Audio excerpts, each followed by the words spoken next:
welcome to Left Undone, Incomplete Investigations. I'm Kathryn. This is part 2 of the Satanic Cult Exposed.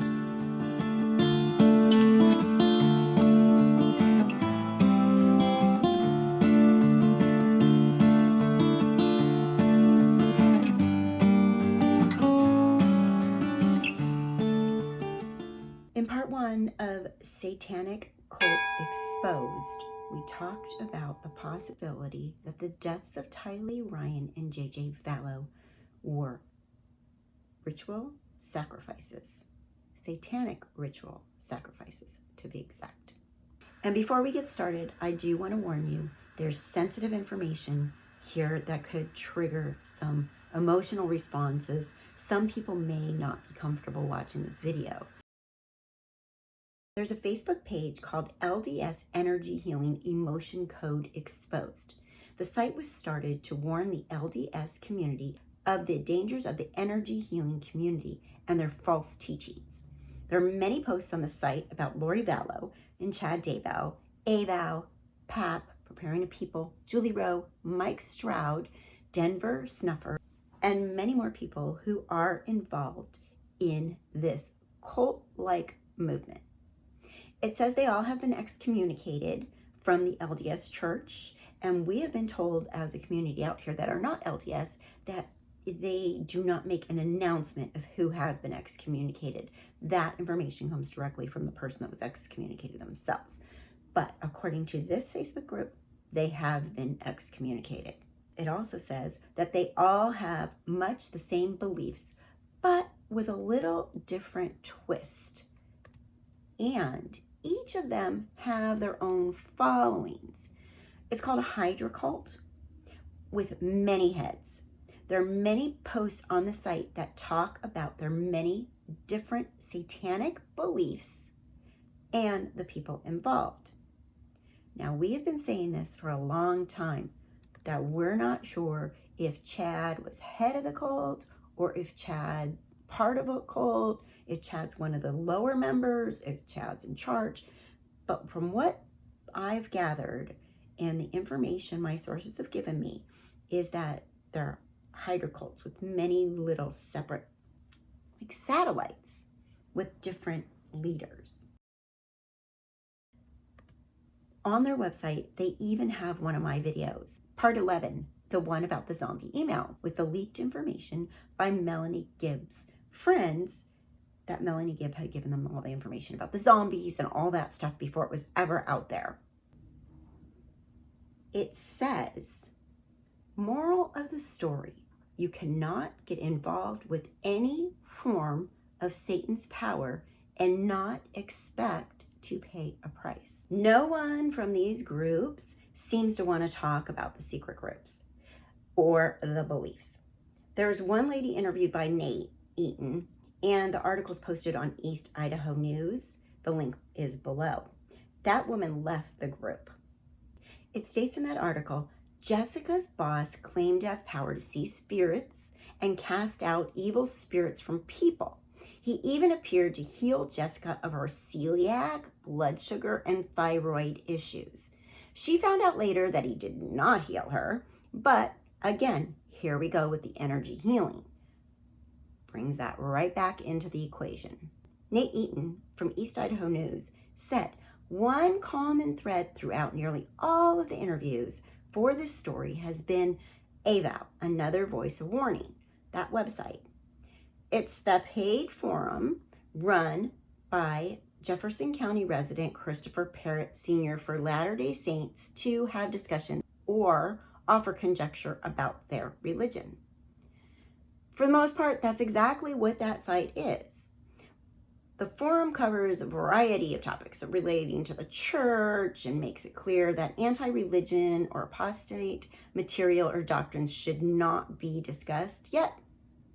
Plenty of people are on there discussing it. Plenty of the material on the site goes beyond or even contrary to the official church teachings. And some of them are substantially different than what most members of the church actually believe.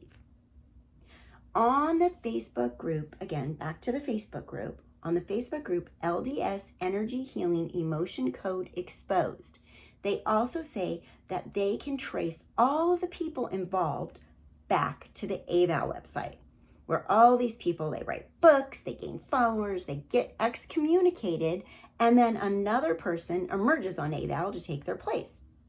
Many people are drawn in by visions and dreams of others. The common theme among the groups is energy healing, which invites the spirit of Satan in, according to my source. When everything came out about Chad and Lori, someone on AVAL made a post to warn others of what was happening within these groups. They would meet in secret and they would meet together. They said that Chad and others on AVAL were involved in these groups. They said, as with Julie Rowe, Chad and Lori would go into private settings in homes after these Preparing to People conferences and teach all sorts of false doctrine. They would back it up with scripture. They're master manipulators. Chad is right in the middle of it. Lori and Chad have been with each other at private gatherings before the death of Tammy. So let's talk about a few of the things they share and do in some of the gatherings. They teach and talk about, and you may have heard some of this before, but let's go over it. Number 1, opening portals in closets. Now we know that Chad and Lori have been talked about their portals. It's been mentioned by Melanie Pulowski, Ian Pulowski, Melanie Gibb. The portal information has been mentioned many times. We even have a portal putty emoji. 2, multiple probations, up to 9. They are sealed to different people in each. And then in the final judgment, the woman actually gets to pick the one she is with in eternity. And then here we go, circles right back. Number 3 is energy healing. Number 4, dark and light energy. They have the gift of that, including reading the prophets and apostles. Chad is a book with names and numbers of people he once was in other lives, and who other people were as well. We know this was confiscated by the police. Number 5, Chad and Lori are either in charge or share the responsibility with other chosen ones in finding the 144,000. This 144,000 has been the theme from the get-go. How many people did Lori tell? It's been on Dateline. It's been everywhere. She told her friends, April Raymond. She told Melanie Gibb. She's told people they're part of the 144,000, Melanie Pulowski. So that has been like the main drive or hook. That has been like the main hook when Lori is with people. She tells them they're part of the 144,000. It's been noted now that we know so much of the story that many families are being broken up for this. If the spouse isn't on board, if the spouse isn't going to go, if the spouse isn't deemed worthy of being one of the 144,000, they are to get a divorce. And as April Raymond had put it out, you can't bring your children. Another person that we need to maybe look a little into is Mike Stroud. He has been also noted to be part of the 144,000. This comes from stories of people that are involved in the groups, are LDS, and that have been on AVAL. They believe that Mike Stroud is also part of the 144,000. Number 6, Lori doesn't need to wear garments because she is already translated. Number 7, if you get excommunicated from the church to get on the right path, it's part of your life journey. It's okay. It'll be fine. That's their belief system. So it's okay to get excommunicated. It's just part of your life journey. And they believe in those multiple probations so they can come back and do better or do it again if they choose. So again, against the LDS teaching, but these fringe groups, these Hydra cults are involved in this. And this is what they are teaching their members, their recruits, I should say. Number 8, sacrifice. Sacrifice is part of this belief system. Number 9, using the Holy Temple for things to further their agenda. And that is not okay in the LDS teachings or in the community. So they are using it against what is deemed proper for that holy house, that holy You know, it would be like someone going into a Catholic church or another church and doing witchcraft or satanic worship or something like that. Same kind of thing. They're using the Holy Temple for things that are not okay and not what it's there for. Number 10, Moroni, sealing them as a couple before Tammy was dead and most likely before Charles was dead. Now remember, number 8 is kind of a big deal. Number 8 says they believe in sacrifice. If you go back to my part 1, Satanic Cult Exposed, these people believe in sacrifice. And those dates and the way those bodies were found, especially Tylee's, seems to hold true in theory, in my opinion, that these children may have been murdered as a result of satanic cult practices, rituals, sacrifice. There's audios on a website called yearofpolygamy.com that dive into Julie Rowe and Chad Daybell's beliefs. The website delves into all kinds of break-off groups from the LDS Church. The link is below. It's tunein.com/podcasts. The link is below. But let me go over a little bit of what I found and what my sources have shown me. Episode 177. You might want to listen to that one. It's called The Curious Case of Chad Daybell. It's an overview of the case. Nothing really new, but a big overview of the case. At the 101 mark to 108 minute mark, Julie Rowe tells how she talked to Chad for 1.5 hours, 3 weeks before Tammy died. And then the rest is stuff They're still available on Amazon because the Brigham Distributing distributes them, so there's still books out there, but we have not printed any new books. I get X'd in April. I don't talk to Chad. I tried calling Chad. I tried texting Chad. He didn't respond to me, which was very unlike Chad. I was going strictly on what my angels told me. They would tell me when to text him or when to email him, and they would tell me, he's upset, he is not going to reply. But it's part of a bigger plan. Give him his space. Be loving, be kind, don't judge. That's where I was all year.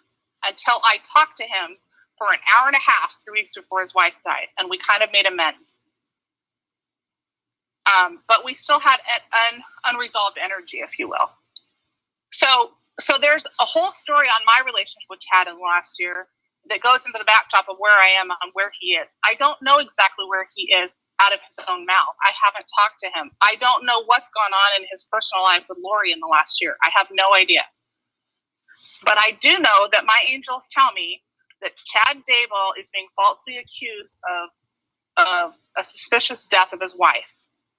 I do know that if there's foul play involved, which I don't believe there is, it was not Chad.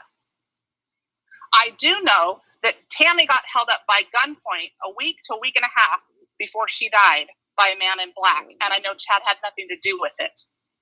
Episode 180, Part 1, Julie Rowe and Chad Daybell. Not all that much new on that one. Episode 180, Part 2, though, Julie Rowe and Chad Daybell, again, at the 34-minute mark, all the way to the end, Julie and Chad do energy readings on people. Chad believes a traumatic event can let a dark spirit enter your body and they can use quorum blessings to cast them out. Otherwise, the person has to die. They also talk about a higher law of marriage. She mentions astral projection. Episode 181, Part 1. It's called American Prophetess, Julie Rowe. This is about Julie Rowe's early life and family, her excommunication, and teachings. Episode 181, Part 2, American Prophetess, Julie Rowe. At the 1657-minute mark, dark energy and dark arts are discussed. Then at the 27-28-minute mark, she says there is something to the light and dark spirits. 31, 55-minute mark, she says, to become a Satan, you have to murder. At the 36-minute mark, Chad was brainwashing his own children about multiple probations so he could get together with Lori. Fast. Oh, we knew each other in another life. She was from the Bible, blah, blah, blah, kind of thing. Now, most of this stuff is stuff we've heard, but when you put it all together, it makes some sense in this theory. She mentions stuff about dark energy and dark arts and saying to become a Satan, you must murder. Melanie Gibbs said that Lori said to her, if Chad is a Satan, he sure is a good one. Does that mean that Chad was trying to become Satan? Nothing surprises me at all at this point. Those children's bodies were mutilated, but they were specifically, if you listen to the preliminary hearing, the way Tylee's skull was found, the way she was laid out, there's definitely something that appears to be ritualistic when you look at it, when you really look at it. Open your mind and look at it. Now, this is just theory. This is just my opinion. This is just stuff that's come at me from sources. But it really shines a light bulb on what could have been going on here. Why would a mother kill her children? What's the motive? We know money, we know power, but what's the motive for them to be in a satanic cult? So that's part 2, and I do have more. I have so much more. So we will be working on part 3 ASAP, and I hope to get it out to you as soon as possible. Thank you again for watching Left Undone Incomplete Investigations. I'm Kathryn. Don't forget to like, subscribe, and ring that bell for notifications. Take care, stay safe, stay well, and I will see you soon.